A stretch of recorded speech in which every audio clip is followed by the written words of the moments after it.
দেখো বন্ধুরা, ঘুম থেকে উঠে বিছানা টিছানা সব কিছু ঝাড় দিয়ে নিলাম, ঘর দর ঝাড় দিয়ে এখন বারান্দাটা ঝাড় দিয়ে দিলাম।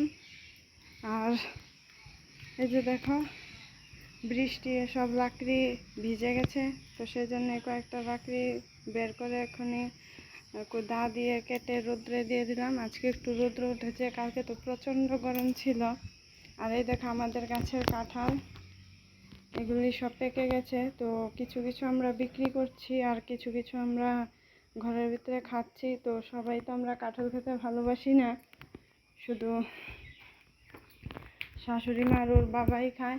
আর বৃষ্টি এখনও ঘুমাচ্ছে, এই যে বৃষ্টি ঘুমাচ্ছে এখনই উঠবে, উঠে স্কুলে চলে যাবে।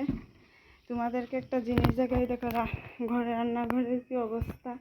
তো এগুলো সব যখন রান্না করতে আসবো